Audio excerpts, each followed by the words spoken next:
The Virtual World deck has been around for a while now, and while slept on a bit at first, it then came to be known as the deck that would turbo out 2 VFDs, or make one and then destroy it if you tried to infect Failure or Infinite Impermanence it. At the time, it wasn't exactly well liked, but then it got VFD banned, and suddenly people started liking the deck a lot more. Nowadays, it's a fun combo deck that hovers around between the middle of tier 1 and 2, known for its wide array of options and occasionally bricking a little bit. While it was never the most expensive deck, as with every popular deck, there's always 1 or 2 cards that ruin a budget player's day. But now, thanks to the Megatons, the deck's core costs basically nothing. Between the reprints, Emergency Teleport going from limited to semi-limited, and other meta decks receiving small nerfs, now's a great time to pick up a Virtual World deck. If you're just getting into Yu-Gi-Oh now, or if you've somehow avoided the meta for this long, EU Central Casual is a wild place, huh? Here's a quick summary of how they work. In a word, triangles. To elaborate a little, their effects all work in 3 parts. The first makes you target a Virtual World card on the field, then the second one sends a card of a different type to the graveyard, and then the third does something with the remaining third type of card. So for example with Lulu, target a spell to send a trap to search a monster. It's a lot of text for a fairly simple effect in the end.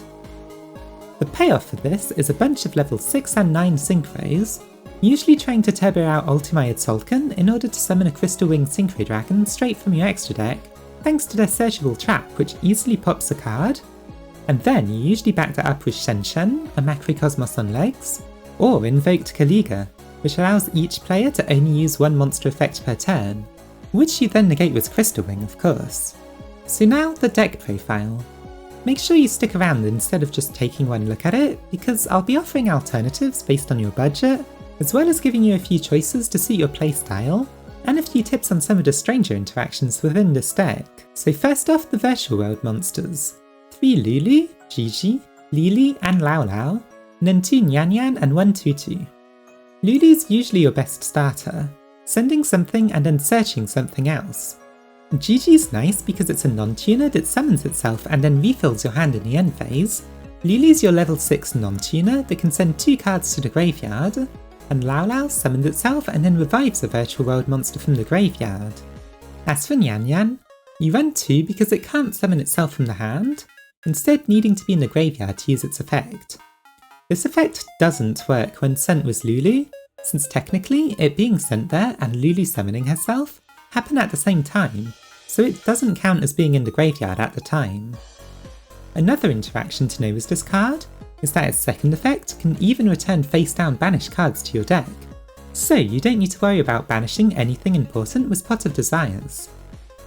Tutu's only at 1 since it can be a little bricky and requires a discard to summon itself back from the graveyard, so 2 or more is a little bit unnecessary. It's also important to remember that, since this card, special summoned with its own ability, will be banished if it leaves the field, you can't use it to summon Ultimaya Tzolkin, since that requires sending the materials to the graveyard instead of doing a proper synchro summon. Now for their spells and traps. You run 3 Kowloon, 3 Qinglong, 3 Chuche and 1 Xuanwu. Kowloon allows you to place one of these other 3 cards face up on your field, and the others both have a field effect and a graveyard effect. Xuanwu is at 1 because its on-field effect is, well, bad, but it allows you to revive a monster if you banish it from the graveyard and discard a card. Qinglong's graveyard effect is an easy way to search a monster, and its on-field effect allows you to negate something for a turn, which can be great if you negate your own invoked Kaliga during your turn, allowing you to use more monster effects if you want to. Chuche can destroy something on the field while recycling resources, or it can increase or decrease your monster's level by 3 by banishing it from the graveyard. Now for some generic spell support. Run 3 Desires since there's nothing you'd worry about banishing from this deck, especially with Nyan Nyan being able to recycle them anyway. Then throw in 2 Emergency Teleport, since it's just a free summon straight from the deck.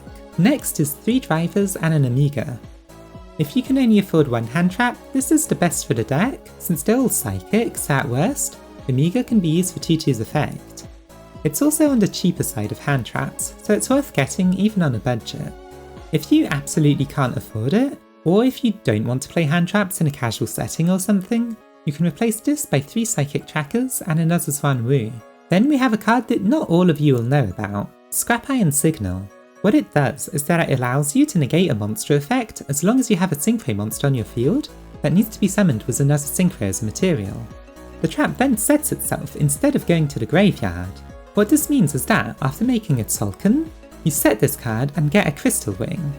Then, during your opponent's turn, you can activate it thanks to having Crystal Wing on your field, negate something, and then when it resets itself, you get to summon a second Crystal Wing who isn't a hard once per turn. Since this card is dirt cheap, it's worth considering on a budget. Otherwise, just replace it by whatever hand trap you can afford, ideally Ash Blossom or Infinite Impermanence, which is getting reprinted in the Cyber Strike structure deck. Then finally, the last budget card for the deck is Psychic Rear Leader. As long as you control any other level 3 monster, it's a free special summon from your hand, and it's a psychic tuner too, so it will help you make your synchro plays, or work as discard fodder. As a bonus, if you're going second, you can make one of your synchros and, as long as your opponent has a monster with less attack than that synchro you just summoned, you get to destroy a monster on top of whatever the synchro would usually do. If your budget is a bit more flexible, this could also just be hand traps, or a going second card like Lightning Storm, Droplets, or Triple Tactics Talent. Now for the extra deck. I'll be going over the 12 most useful ones, and then providing options for the last 3 slots. First off are your synchros that draw cards, Coal Dragon, Stardust Charge Warrior, and Arcathis.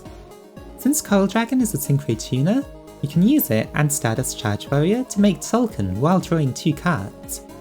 Arcathis can also discard cards to destroy something, which is good in combination with Yugioh, who adds a card to your hand during the end phase.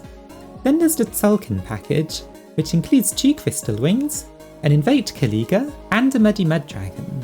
If you draw a Scrap Iron Signal, you can end the combo there and focus on making a Shen Shen, but if you don't, you can make a Muddy Mud Dragon after setting a trap to get a Crystal Wing, and then fuse the Mud Dragon with Tzolkin, substituting Mud Dragon for Alistair, making a Kaliga to prevent your opponent from doing much during their turn. Then there's the Virtual World monsters, with Shen Shen, Yugioh, Fan Fan, and Jaja.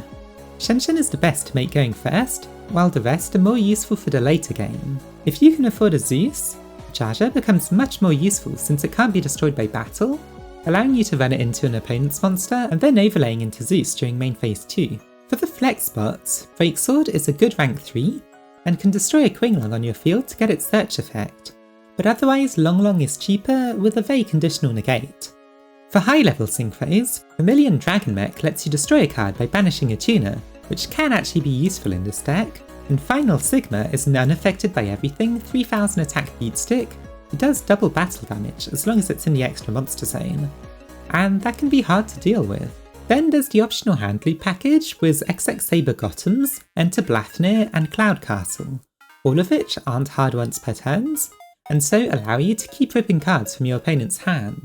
Finally, Constellar Ptolemy can be useful either to bounce a card or return something from your graveyard to your hand, and Beatrice is good if you have a Necro World Banshee to activate Zombie World and shut down decks that require their monsters to not be zombie type. So now for a few test hands.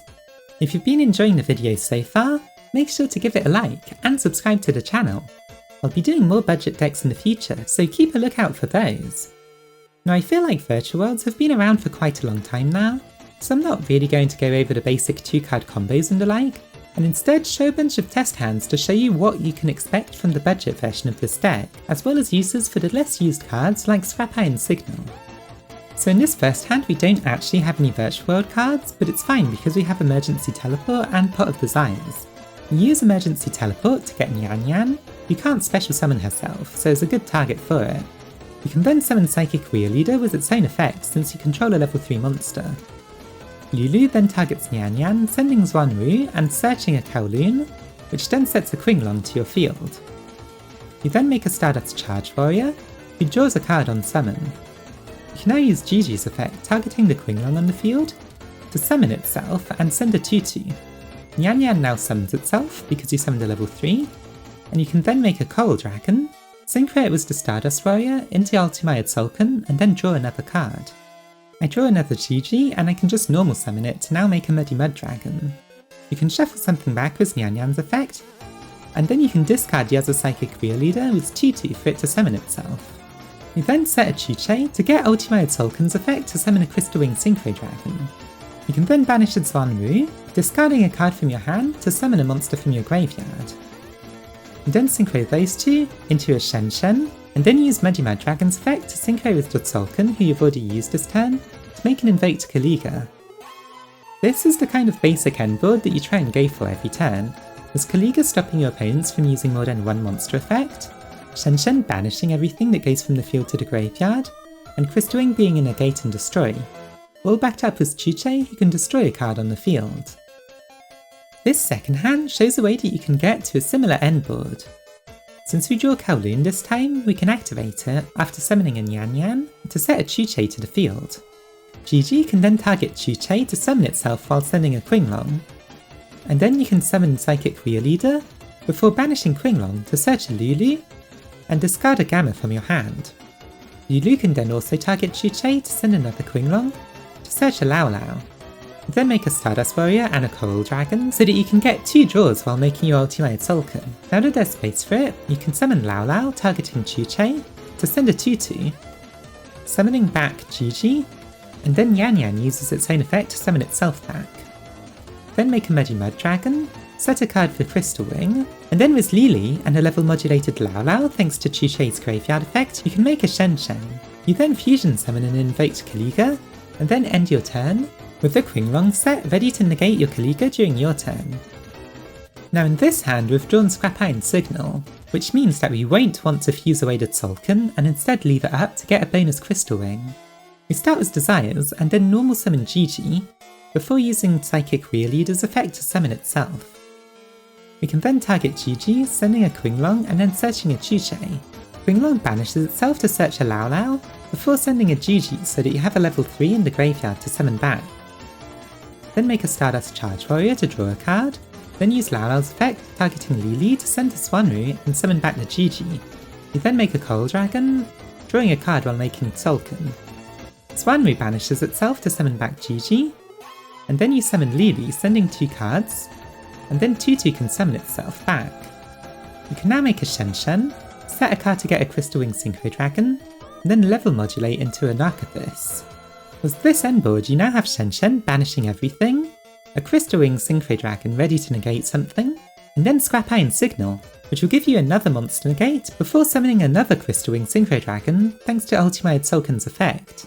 You can also destroy something with Chuche, and then you'll also be able to pop a card thanks to Crocosaur's effect by the time you draw another card next turn. Finally, with a hand like this, you have a lot of options. You can start off with your Qinglong, and then target it with Lili to send a Chuche and a Nyan Nyan. You then summon Gigi, also targeting Qinglong, and send a Lulu. Nyan Nyan then summons itself, and then you can make a Coral Dragon to draw a card while making Tzolkin. This time, we drew a Scrap Iron Signal, so at this point we need to change our combos to not bother making Muddy Mud Dragon. You set it to get your first Crystal Wing Synchro Dragon, then use Lao Lao to target Qinglong, sending a Zwanru, bringing back Gigi. You can then use an emergency teleport to get a tuner, like Wheel Leader, and then draw a card with Stardust Charge Warrior. You can then make a Shen Shen with your remaining cards, and here end with a Crystal Wing Synchro Dragon, the Scrap Iron Signal which will let you get another Crystal Wing while negating something, Shen Shen banishing everything, and then Stardust Charge Warrior who will be able to attack every monster your opponent has special summoned, allowing for an easy ATK. So what do you think? Will you be picking up Virtual Worlds now that the Megatons are out? And will you be trying some budget options like Scrap Iron Signal? Tell me in the comments below, and while you're there, don't forget to give the video a like and subscribe to the channel for more. I'll be covering some other budget decks that are coming from this Megaton soon, so stay tuned for that. Thanks for watching!